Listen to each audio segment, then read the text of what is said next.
Welcome to Gangadhar Talents and Grammar Classes Bobili. ఈరోజు మీ Gangadhar master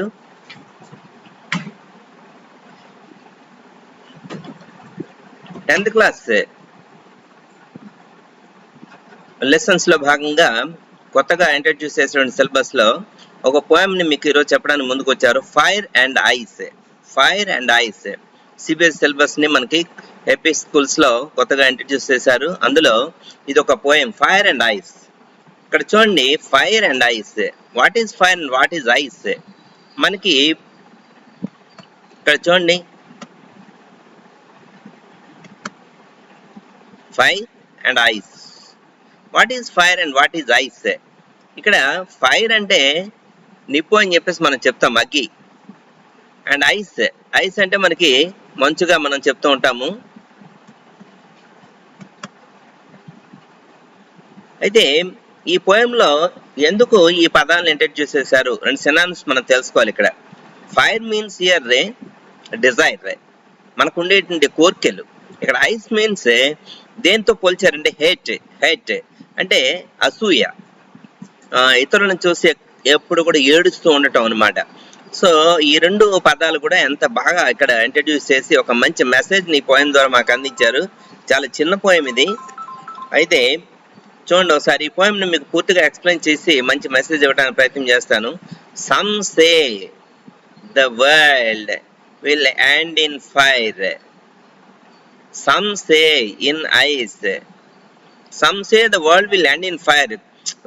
మనం మామూలుగా ప్రతినిత్యం మాట్లాడుకోవటంలో ఏంటంటే చాలా మంది ఈ భూమి లేకపోతే ప్రపంచము కొద్ది రోజుల్లో అంతమైపోతుంది. అది ఎలా అంతమైపోతుందంటే ఫైర్తో అంతమైపోతుంది, నిప్పుతో, వేడితోటి. చూడండి ఇప్పుడు ఎండాకాలం ఎలాగుందో, చాలా దారుణంగా ఉంది కదా. అలాగా కొంచెం కొద్ది రోజులకి ఈ నిప్పుతోటి, మొత్తం అగ్గితోటి ఈ ప్రపంచం అంతమైపోతుందని కొంతమంది చెప్తా ఉంటారు. అలాగే సముద్రాలు పొంగి సునామీలు వచ్చే ప్రపంచం అంతమైపోతుందని కొంతమంది చెప్తారు. సమ్ సే ఇన్ ఐస్, మంచు ముక్కలు, లేకపోతే మంచు పర్వతాలను పొర్లి సో మొత్తం దేశం అంతా కూడా మునిగిపోయి ఐస్ తోటి అలా అంతమైపోతుంది కొంతమంది చెప్తూ ఉంటారు. అలాగే సముద్రాలు పొంగి ఏంటి సునామీలు వచ్చి మొత్తం గ్రామాలను కూడా శుభ్రంగా మునిగిపోయి ఆ విధంగా అంతమవుతుందని కొంతమంది చెప్తుంటారు. అయితే బట్ ఇక్కడ మనకి ఇందాక చెప్పాను మీకు, ఫైర్ అనేది దాని తాలూ సినానిమ్ ఇక్కడ ఏంటంటే మనిషిలో ఉండేటువంటి ఫైర్ అన్నమాట. ఇది ఇక్కడ మామూలుగా నిజంగా వచ్చే నిప్పు కాదు, అసలు మనిషే నిజంగా నిప్పుగా మారిపోయాడు. ఇక్కడ చూడండి, from what I tasted of desire. ఇక్కడ పోయిట్ ఏం చెప్తున్నారంటే, ఇక్కడ రాబర్ట్ ఫ్రాస్ట్ ఆయన ఏం చెప్తున్నారంటే, from what I had tasted. ఇక్కడ చూడండి ఒకసారి, from what I had tasted మీకు చూపిస్తున్నాను యారో తోటి. ఇక్కడ ఆఫ్ డిజైర్ మనిషిలో ఉండే కోరికలే ఈ ప్రపంచాన్ని అంతం చేస్తాయని చెప్పేసి ఇక్కడ ఆ ఫైర్ తో పోల్చారు. ఎంత చక్కగా పోల్చారు చూడండి. ఇక్కడ మనిషి యొక్క డిజైర్స్ ఎలా ఉన్నాయంటే, ఒక కోరిక తీరితే మరో కోరిక, ఒక కోరిక తీరితే మరో కోరిక, అలా పుట్టుకొచ్చేస్తూ వాటి కోసం ఏం చేస్తున్నారంటే ఆ కోరికలు తీర్చుకోవడానికి అప్పులు చేసేస్తున్నారు ఇష్టం వచ్చినట్టును. మనకి అవకాశం ఉన్నదంతా, మనకి ఎంత అవకాశం ఉంటే దాన్ని ఖర్చు పెట్టుకుని జాగ్రత్తగా వెళ్ళినట్లయితే మనకి ఏ ఇబ్బందులు ఉండవు. కానీ అవసరాలను తీర్చుకోవడం కోసం కోరికలను పెంచుకొని ఆ కోరికలు తెచ్చడం కోసం ఏం చేస్తారంటే, మనిషి తనకు అవకాశం లేకపోయినా ఇతరుల డబ్బును అప్పు తీసుకునే సరే అలాగా ఆ కోరికలను తీర్చుకుంటూ ముందుకు వెళ్తున్నాడు. ఇలా చేయటం లేట్ అవుతుంది ఒకసారి చెప్పండి. అలా అప్పులు ఎక్కువైపోయి చివరికి మనిషి అంతం అవుతాడు అనమాట. అప్పులు తీర్చలేడు కొద్ది కాలం తర్వాత. అప్పుడు ఏం చేయాలో తోచదు, ఎవరు సహకరించరు. ఎలా సహకరిస్తారు? అది మనం చేసిన తప్పు కదా. I hold with those who favour fire. ఎవరైతే ఇక్కడ ఫైర్ డిజైర్ అండ్ ఇక్కడ I hold with those who favour, ఎవరైతే ఫైర్ ని డిజైర్ కి ఓటు వేస్తారో, ఎవరైతే దానికి ఎక్కువగా మొగ్గు చూపుతున్నారో, దానికి నేను కూడా వాళ్ళ వైపే ఉంటాను, వాళ్ళ వైపే ఓటేస్తా, వాళ్ళ వైపే నేను, వాళ్ళు అనుకున్నది ఏదైతే ఉందో ఫైర్ డిజైర్ వలన ప్రపంచం అంత అవుతుందని చెప్పేసి ఎవరైతే చెప్తున్నారో వాళ్ళ వైపే నేను కూడా మొగ్గుతాను, వాళ్ళ వైపే నేను కూడా మాట్లాడతానని చెప్పేసి ఇక్కడ చెప్తున్నారు రాబర్ట్ ఫ్రాస్ట్ పోయిట్. సో ఇంత చక్కగా ఇక్కడ ఏంటంటే ఈ ఫస్ట్ పోయం లో మనకు చెప్పింది డిజైర్, మనిషికి ఉండేటటువంటి కోరికలు ఏవైతే ఉన్నాయో అవి అంతం చేస్తాయి ప్రపంచాన్ని అని ఇక్కడ. సో మా స్టూడెంట్స్ అండ్ ఫ్రెండ్స్ హియర్ బాగా అర్థం చేసుకోండి. ఇక్కడ ఫైర్ కి సినానిమ్ ఏంటంటే డిజైర్. సో ఇప్పుడు ప్రజెంట్ ఈ కలియుగంలో మరీ ఘోరంగా కోరికలు పెరిగిపోతున్నాయి అనమాట. పక్క వాళ్ళని చూసి ఎలా అయినా సరే ఆ విధంగా పక్క వాళ్ళు పెద్ద టీవీ కొన్నా కూడా మనం కొనుక్కోవాలి, పక్క వాళ్ళు పెద్ద కారు కొంటే మనం కొనుక్కోవాలి. ఇలా కోరికలను పెంచుకుంటూ పోతూ ఏం చేస్తున్నారంటే ఆ అవన్నీ కూడాను మన దగ్గర అవకాశం ఉంటే తీర్చుకోవచ్చు ఆ కోరికల్ని, కానీ అవకాశం లేనప్పుడు కూడాను తీర్చుకోవడానికి మనిషి ప్రయత్నం చేస్తున్నాడు. రెండో పాయింట్ చూడండి ఇక్కడ, but if it had to perish twice, మనిషి రెండోసారి అంతం అవటానికి అవకాశం కానీ వచ్చినట్లయితే ఎలా అంతం అవుతాడని చెప్పేసి ఇక్కడ చెప్తున్నాడు. Perish twice I think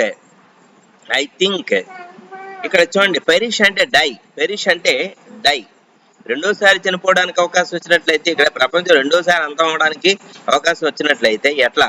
I think I know enough of hate, మనిషిలో ఉండేటువంటి అసూయ, దాని వలన మరోసారి అంతమయ్యే అవకాశం ఉంది ఈ ప్రపంచము అని చెప్పేసి. అసలు ఇది రెండో కారణం. హేట్ తీసుకున్నట్లయితే ఇక్కడ చూడండి, హేట్ అసూయ చాలా ఘోరంగా ఉందన్నమాట. ఇక్కడ 100కి 100 మందిలో కూడా నీ అసూయ అనేది బాగా పనిచేస్తుంది. ఎక్కడో 100కి1 మంచిగా మనకి కనిపిస్తున్నారు, కానీ 99 మంది కూడా ఇతరులను చూసి అసూయ పడుతూనే సో అసూయ ఏం చేస్తుందంటే ఇతరులను నాశనం చేయడానికి మనం ప్రయత్నం చేస్తూ ఉంటాడు మనిషి. తన గురించి తను ఆలోచిస్తే పర్వాలేదు, బట్ ఇతరులను చూసి అసూయ పడితే ఏం చేస్తాడంటే వీడు చెయ్యలేడు కాబట్టి వాడు ఎదగడానికి ఒప్పుకోడు. ఎవరైనా ఎదుగుతా ఉంటే చూస్తూ ఊరుకోడు అనమాట, ఏడుస్తూ ఉంటాడు. వీడిని ఎలాగా మనం పతనం చేయాలి, వీడిని ఎలా తగ్గించాలి అని చెప్పేసి ఆలోచిస్తాడు, కానీ నేను ఎలా పెరగాలి, నేను ఎలా కష్టపడాలి అన్న విషయాన్ని ఆలోచించడం లేదు. సో ఆ విధమైన ఆలోచనతో ఇప్పుడు ఏంటవుతుందంటే ప్రపంచం అంతా కూడా అంతమైపోతుంది అని చెప్పేసి ఇక్కడ చెప్తున్నారు. To say that for destruction ice, ఇక్కడ ఈ ఐస్ ఏంటంటే హేట్ తో పోల్చాడు అనమాట. To say that for destruction ice, ఈ ఐస్ అనేది మొత్తం ప్రపంచాన్ని మొత్తం స్పాయిల్ చేస్తుంది, రూయిన్ చేస్తుంది. Is also great and would suffice, తగినంత కావలసినంత ఏంటి అసూయ అనేది ఇక్కడ మనిషిలో బాగా పేరుకుపోయింది. సఫిషియంట్, ఎంత కావాలంటే అంత ఉందన్నమాట. అసలు మనసుని ఎంత కంట్రోల్ చేసుకుందామన్న, ఇతరుల గురించి ఆలోచించుకుంటా మంచిగా ఆలోచిద్దామని చూసిన ఎంతసేపు అసూయ పడుతున్నాడు, కానీ మనిషి ఉదయం లేచిన దగ్గర నుంచి రాత్రి పడుకునే వరకు కూడాను అసలు మంచి ఆలోచనలతో, ఒకవేళ వాళ్ళ కష్టంలో ఉంటే సహాయం చేద్దామని, కానీ లేకపోతే వాళ్ళ గురించి ఆలోచించకుండా మన గురించి ఆలోచిస్తూ మన యొక్క అభివృద్ధికి ప్రయత్నం చేద్దామని ఆలోచనలన్నీ పూర్తిగా కలియుగంలో అంతమే అని చెప్పేసి చెప్తున్నాడు Robert Frost here. It is fact what I'm telling here. So నేను చెప్పేది ఏంటంటే ఈ పోయం ద్వారా మనకి మంచి మెసేజ్ వచ్చింది. ఈ డిజైర్, కోరికలను తగ్గించుకోండి, డిజైర్స్ ని తగ్గించండి, మనకు ఉన్న దాంట్లోనే సర్దుకుని ప్రయత్నం చేయండి. అలాగే అసూయ అనేది ఎట్టి పరిస్థితుల్లో వద్దు. ఇతరులు ఎదుగుతా ఉంటారు, వాళ్ళ యొక్క కష్ట ఫలితం అది. అలాగే మీరు కూడా కష్టపడడానికి ప్రయత్నం చేయండి, మీరు కూడా ఎదగడానికి ప్రయత్నం చేయండి. అంతేగాని ఇతరులను చూసి ఏడుస్తూ కూర్చోవటం ఏటవుతుంది, మన యొక్క టైం వేస్ట్ అవుతుంది అనమాట. మనం అందరితో కూడాను చెడ్డవాళ్ళం అనిపించుకుంటాం, వీడు ఏడుస్తూ ఉంటాడు రా ఎవరిని చూసినా అని చెప్పేసి. అలాంటి పేరు కాకుండా, అలాంటి మనస్తత్వాలతో కాకుండాను ఉన్న దాంట్లో మనం ఎంత సంపాదిస్తున్నామో దాంట్లో ఇంకా 50% ఖర్చు పెట్టి 50% పక్కన పెట్టి మీరు ముందుకు పోయినట్లయితే ఇతరుల గురించి అసూయ పడాల్సిన పనే ఉండదు. ఈ 2 లక్షణాలు ఈ ప్రపంచాన్ని అంతం చేయడానికి అవకాశం ఉంది అని చెప్పేసి ఇక్కడ ఈ పోయిన ద్వారా మనకి రాబర్ట్ ఫ్రాస్ట్ చెప్తున్నారు. It's a very good message. So my dear friends, students and all here, మనం చేయవలసింది ఏంటంటే డిజైర్స్ ని తగ్గించుకోవాలి, అలాగే అసూయ అనేది దగ్గరకు రానివ్వకూడదు. సో ఈ పోయం మీకు నచ్చినట్లయితే సబ్స్క్రైబ్ చేసి, లైక్ చేసి, షేర్ చేయండి, నన్ను ప్రోత్సహించండి మిత్రులారా. మొత్తం 6th నుంచి 10th క్లాస్ వరకు కూడా అన్ని పాఠాలు కూడా మీకు వివరణాత్మక బాగా వివరించి చక్కగా తెలుగు మీకు పంపించడానికి ప్రయత్నం చేస్తున్నారు మీ గంగాధర్ మాస్టర్. సో ఈ వీడియో మీకు నచ్చినట్లయితే సబ్స్క్రైబ్ చేయండి, లైక్ చేయండి, అందరికీ కూడా షేర్ చేయండి.